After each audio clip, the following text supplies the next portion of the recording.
प्रिय विद्यार्थियों, मैं doctor Sumitra Sharma, associate professor Sanskrit, SBD government college Sardarshahar.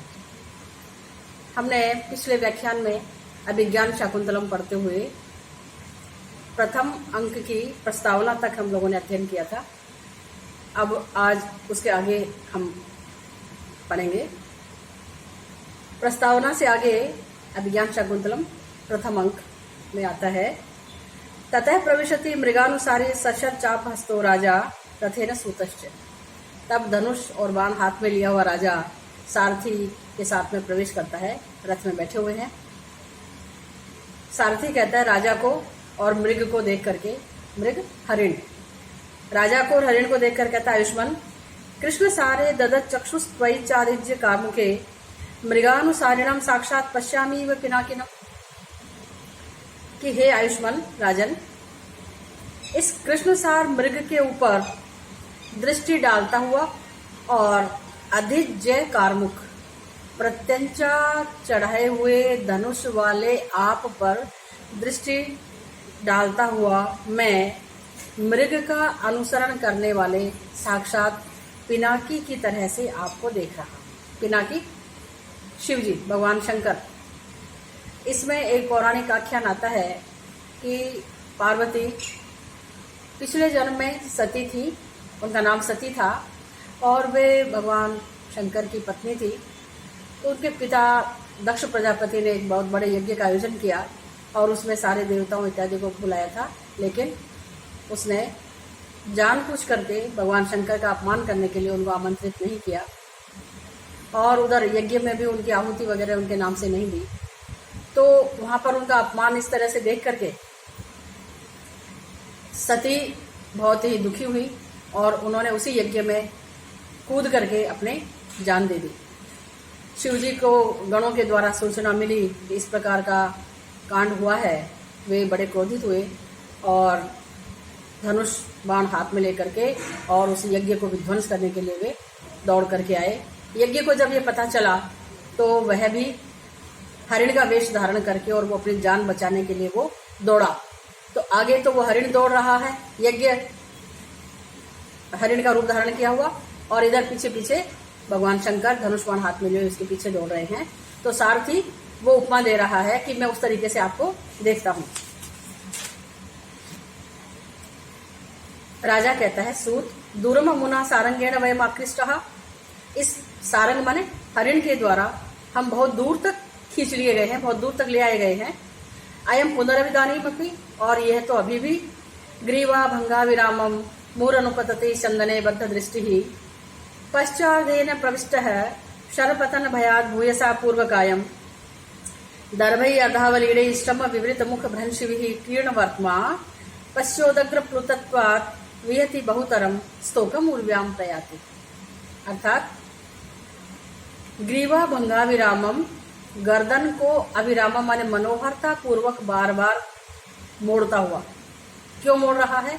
अनुपतति Chandane बद्ध दृष्टि, जो पीछे चंदन माने रथ आ रहा है, अनुपतति जो दौड़ा चला आ रहा है पीछे रथ, उसके ऊपर दृष्टि डाला हुआ, दृष्टि लगाता हुआ वह गर्दन को मनोहरता पूर्वक बार बार पीछे मोड़ रहा है।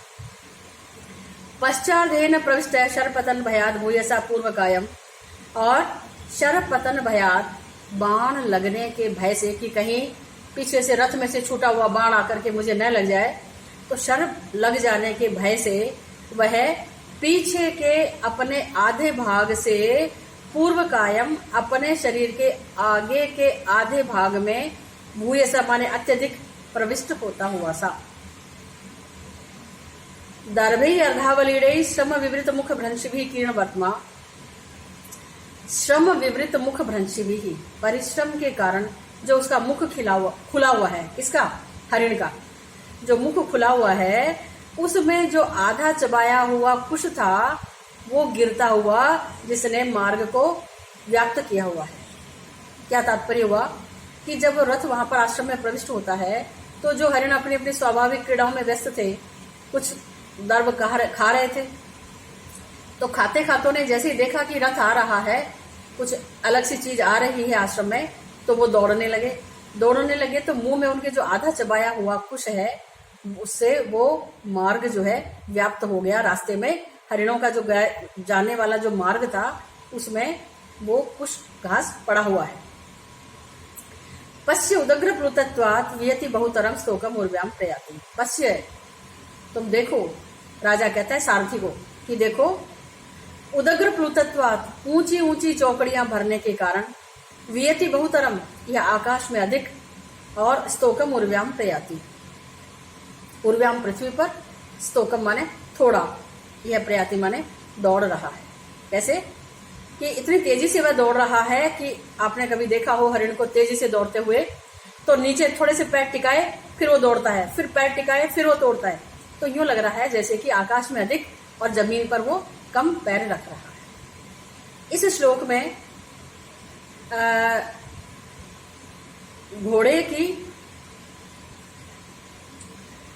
हरिण की स्वाभाविक क्रीड़ाओं का वर्णन किया गया है, इसलिए यहाँ पर स्वभावोक्ति अलंकार है।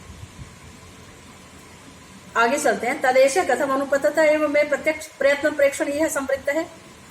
राजा कहता है कि तो कैसे यह, मैं इसका पीछा तो लगातार कर रहा हूं, लेकिन यह मेरे देखते देखते ही इतना प्रयत्न प्रेक्षणीय कैसे हो गया, इतना कठिनाई से दिखाई देने वाला कैसे हो गया। तो सारथी उसका जवाब देता है कि आयुष्मान, उद्घातिनी भूमि ही इति मया रश्मि संयमनाद रथस्य मंदीकृतो वेग है, कि उबड़ खाबड़ जमीन थी, इस कारण मैंने इन घोड़ों की बागडोर खींच दी, अतएव रथ का वेग मंदीकृत हो गया है, धीमा हो गया है। तेन मृग ऐसे विप्र कृष्टांतर समृद्ध है, इस कारण से यह मृग विप्र कृष्टांतर हो गया, माने अपन को कठिनाई से दिखाई देने वाला हो गया। संप्रति समदेश वर्तिनस्ते न दुरासदो भविष्यति। अब यह चूंकि जमीन समदेशवर्ती है, समतल जमीन आ गई है, इसलिए यह अब हमारे लिए कठिनाई से प्राप्त होने योग्य नहीं होगा, अर्थात अब हम इसको पकड़ पाएंगे। राजा कहता है तेन ही मुच्यंताम अभिशव है, तब तो फिर आप घोड़ों की बागडोर को ढीला छोड़ दो। सारथी कहता है आज्ञा पैती आयुष्मान, जो आप आज्ञा दें। रथ के वेग का निरूपण करके सारथी राजा का ध्यान आकृष्ट करता है कि पश्य पश्य, महाराज देखिए, मुक्तेषु रश्मिषु निरायत पूर्व काया निष्कंप चामर शिखा निवृतोर्ध्व कर्णः आत्मोद्धतैरपि रजोभिरलंघनीया धावन्ति अमी मृग जवाक्षमयाइव रथ्यः। रथ्या माने ये रथ के घोड़े कैसे हैं, धावंती दौड़ रहे हैं, अमी रथ्यः धावंती ये घोड़े दौड़ रहे हैं रथ के घोड़े। तो कैसे लग रहे हैं, निरूपण करता है कवि कि मुक्तेषु रश्मिषु निरायत पूर्व काया, घोड़ों की बागडोर ढीली छोड़ देने से जिनका आगे का भाग निरायत माने अधिक लंबा हो गया है। घोड़ों की जब ये बागडोर खींच लेते हैं तो सिकुड़े हुए से हो जाते हैं, पीछे की तरफ मुड़ जाते हैं वो, और जब अब बागडोर ढीली छोड़ दी, उनको दौड़ने के लिए ढीला छोड़ दिया, तो अब वो वापस जैसे लंबे हो गए हैं। निष्कंप चामर शिखा, जो उनके चामर शिखा है वो निष्कंप माने कंपन विहीन हो रहा है, बिल्कुल सीधी वो दौड़ रहे हैं। निवृतोर्ध्व कर्णः, उनके कान जो है वो बिल्कुल सीधे खड़े हुए हैं घोड़ों के। और आत्मोद्धतैरपि रजोभिरलंघनीया, जो स्वयं के द्वारा उड़ाई गई धूल से भी अलंघनीय हो रहे हैं, स्पष्ट नहीं हो रहे हैं, अर्थात उन घोड़ों के टापों के द्वारा जो धूल उड़ाई हुई है वो धूली उनके ऊपर भी नहीं गिर पा रही। क्यों नहीं गिर पा रही, क्योंकि जब तक वो धूल उड़ करके उनके ऊपर गिरेगी तब तक तो वो आगे निकल जाते हैं, तेजी से दौड़ रहा है रथ। तो ये कहते हैं कि ऐसा लग रहा है कि मानो हरिण के वेग को नहीं सहन करते हुए ये रथ्या, ये हमारे रथ के घोड़े दौड़ रहे हैं। राजा कहता है ठीक कहा आपने, अतीत्य हरितो हरिश्च वर्तन्ते वाजिन है। ये घोड़े तो ऐसा लग रहा है कि हरित है हरिण, सूर्य के हरिण माने घोड़ों को अतिक्रमण करके मानो दौड़ रहे हैं, अर्थात उनको भी पीछे छोड़ रहे हैं, तो इतनी तेजी से दौड़ रहे हैं। हरि शब्द के 12 अर्थ माने गए हैं व्याकरण में, जिसमें सूर्य भी है, चंद्रमा, बंदर, विष्णु और घोड़े इत्यादि। तो हरित है, एक हरित है माने सूर्य के, हरिण माने घोड़ों का भी इन्होंने मानो अतीत्य वर्तनते, ये तो अतिक्रमण करके दौड़ रहे हैं, उनसे भी आगे दौड़ रहे हैं। कैसे पता चला? तथा ही, जैसे कि यदालोके सूक्ष्मम व्रजति सहसा तद विपुलता, जो देखने में, यत आलोके, आलोके देखने में जो चीज छोटी होती है, व्रजति सहसा तद विपुलता, सहसा माने अचानक ही वह विपुलता को प्राप्त हो जाती है, विस्तार को प्राप्त हो जाती है। क्या तात्पर्य हुआ कि रथ के वेग के कारण से जो चीज दूर से देखने में छोटी सी दिख रही थी, इतने में तो हम उसके पास पहुंच जाते हैं, तो वो अपने वास्तविक आकार में अर्थात बड़ी दिखने लगती है। यद अर्धे विच्छिन्नम भवति, जो चीज बीच में से विच्छिन्न माने टूटी हुई है, कृत संधानम तत्, दूर से देखने से वह जुड़ी हुई सी लगती है। प्रकृत्या यद वक्रम, जो चीज स्वभाव से ही वास्तविक रूप में जो टेढ़ी है, तदपि समरेखम नयनयो, वह नेत्रों को समान रेखा वाली एक सी दिखाई देने लगती है। इस तरह से रथ जवात, रथ के वेग के कारण न में दूरे किंचित क्षणमपि न पार्श्वे, कोई भी चीज न तो क्षण भर के लिए ही मेरे से दूर रह पाती है और न ही पास में ही रह पाती है। जो पास में है इतने में हम दूर निकल जाते हैं तो वो चीज दूर हो जाती है, और जो दूर थी इतने में रथ उसके पास पहुंच जाता है तो वो बिल्कुल पास आ जाती है। सूत पश्येनम व्यापाद्यमानम, फिर कहता है राजा कि सारथी अब तुम इसको मारा जाता हुआ देखो, हरिण को। इतने में ही नेपथ्य में आवाज सुनाई देती है। नेपथ्य पर चर्चा हम पिछले व्याख्यानों में कर चुके हैं। वहां से आवाज आती है, हे राजन, आश्रम मृगोयम न हंतव्य है, न हंतव्य है।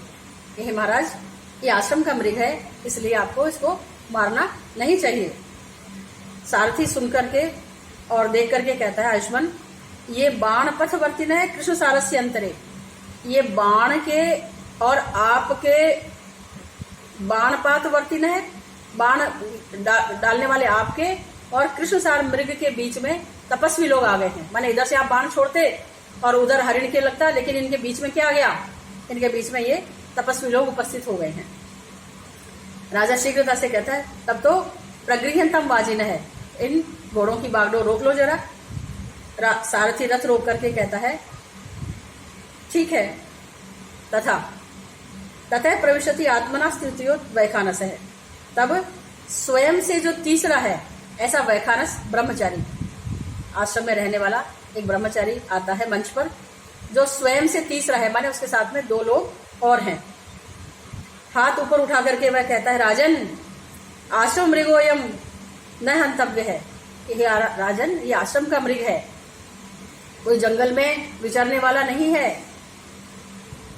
स्वतंत्र मृग नहीं है, ये आश्रम का मृग है, इसलिए इसको नहीं मारा जाना चाहिए। हंतव्य में विद्यार्थियों यहाँ पर तव्यत प्रत्यय का प्रयोग हुआ है। तव्यत प्रत्यय का प्रयोग कहाँ होता है? चाहिए के योग में। इसमें तव्य शेष रहता है, जैसे क्री धातु से तव्यत प्रत्यय लग करके बनता है कर्तव्य, हंतव्य, पठितव्य, गंतव्य इत्यादि इत्यादि शब्द। आगे चलते हैं, वैखाना से ही आगे कहता है, तत् साधुकृत संधानम प्रति संघर्षायकम आर्तत्राणाय वह शस्त्रम न प्रहतुम अनागसी। बड़ी अच्छी बात कहता है कि इसलिए भलीभांति संधान किए हुए आपके बाण को प्रति संहार माने समेट लीजिए। हे राजन, आपने जो बहुत अच्छी तरह से इस बाण का संधान किया हुआ, इसको समेट लीजिए, उतार लीजिए। क्यों? क्योंकि आर्तत्राणाय वह शस्त्रम, आपका शस्त्र पीड़ित लोगों को बचाने के लिए होना चाहिए, न प्रहतुम अनागसी, निरपराध प्राणियों को मारने के लिए नहीं। इस जंगल में विचरण करने वाले, आश्रम में विचरण करने वाले मृग ने क्या बिगड़ा है? निरपराध को आप क्यों मार रहे हैं? आप जैसे प्रतापी राजा, न्यायी राजा का बाण तो, शस्त्र तो दुखी प्राणियों को दुष्टों से बचाने के लिए काम में लिया जाना चाहिए, ये उनका तात्पर्य है। राजा कहता है, ऐसा प्रतिसंग्रहित है, ये मैंने समेट लिया है। वैसा ही करता है। ब्रह्मचारी कहता है प्रसन्न होकर के, सदृशम एक पूर्ववंश प्रदीप से भवता है, पूर्ववंश के दीपक स्वरूप आपके लिए यह अनुरूप ही है।